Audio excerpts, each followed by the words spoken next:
So this is how you install a P1Labs phone mount in a Porsche. You just insert it here towards the bottom of the PCM and then slide it up. The fit gets tighter the higher you go, and you're good to go. In this position, you have to have the phone off for the cup holder to come out. But it does come out. You could also install it somewhere along here. So there are clips in this panel, and between the clips you could find there are a couple spots where this could be installed. So that's one of them. And the phone's still out of the way, still angled towards the driver, and you could get into all your gears. I won't do that right now. There's another spot somewhere here by this by the little spoiler button. If you look at the phone mount itself,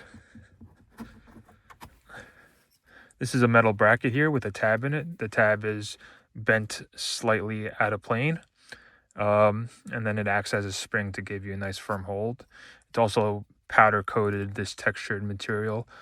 All these things are done to just give it as much friction as possible, and it really does stay put. The benefit of doing it this way, aside from it taking seconds to install, is that you don't have to remove this panel.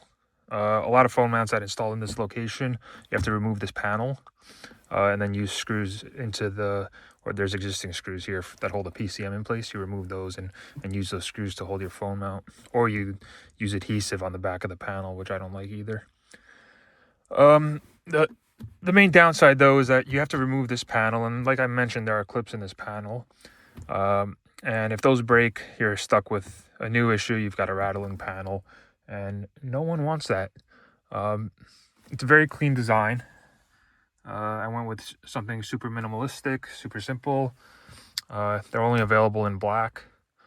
I didn't want anything that was mounted to a vent or on your dash or on the windshield obstructing your view. So if all of those things are important to you, I think this is the way to go. It's also a lot cheaper than a lot of the other options out there. Yeah, this works for a 981, a 982. So those are Caymans and Boxsters. And it'll also work for a 991, 911. All right, that's it. Thank you.